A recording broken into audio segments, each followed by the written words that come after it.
นี่ก็เป็นภาพสะพานลงมาเบิ่งเรือคู่เรือโบราณนะน้ำเรือไหลลง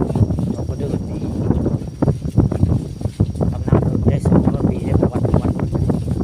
เรือคู่เรือโบราณบริเวณก็เดินบ้านโพนแดงตำบลดงไฟเดินนี่ก็ว่างแต่เขาผ่าปีได้ปีนึงผ่าเท่านึงได้น้องก็เดินนี่แหละคือน้องก็เดินบ้านโพนแดงบ้านเสี่ยวเหลินแหละนี่บ้านเสี่ยวปลาทองคำพาชมวันนี้มาภาพบรรยากาศในน้องก็เดินน้องบ้านเสี่ยวเหลินบ้านโพนแดงได้ประวัติกะเรือ2 ลำมานี่ในหนองก็เดินนี่คนพบตั้งแต่พศ 2559เลยแล้วก็ขุดพบเมื่อไหร่พศ 2559ขุดเห็นทางตะวันตกได้มองเห็นเรือนี่เจ้าเขียนไว้ได้คนพบเมื่อพศ 2559แล้วก็พื้นที่ก็อายุกับประมาณ200 ปีตอนนี้กว่าละ200 ปีเพราะว่าเขาเจ้าเขียนตะหึงแล้ว200 ปีนานเลยนะนี่คือเป็นสะพานพี่น้องนี่สะพานไปเบิ่งไปชมเรือโบราณตำนานเรือคู่ไหลลงหนองกระเดิดนานหลายปีได้เขาสร้างมาดึงกระบอกขึ้นเขาเจ้าให้คักเลยนี่เห็ดบันไดโอ้คักได้เขาเจ้าสร้างเตียงไว้สะพาน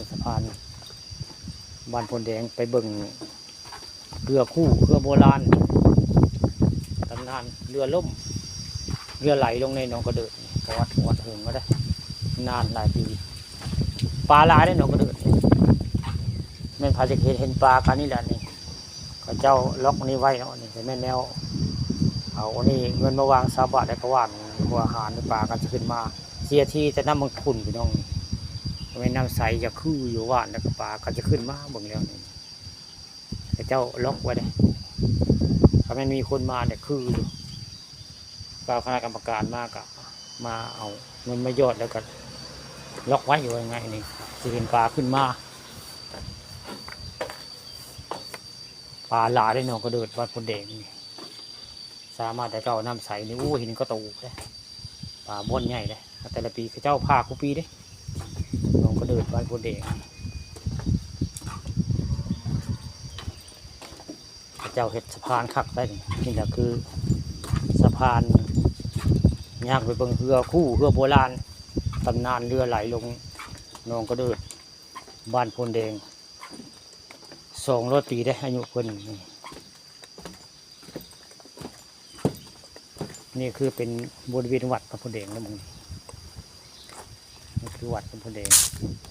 นี่คือต้นไม้สำสาเนี่ย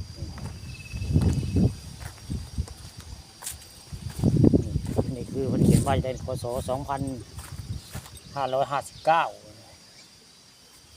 อายุ200 ปีของเรื่องราวของเรือโบราณตำนานเรือไหลลงหนองกระเดิดบ้านโพนแดงผู้ข่ามื้อนี้มาภาพบริเวณหนองกระเดิดบ้านโพนแดงมาให้เบิ่งมาชมประวัติ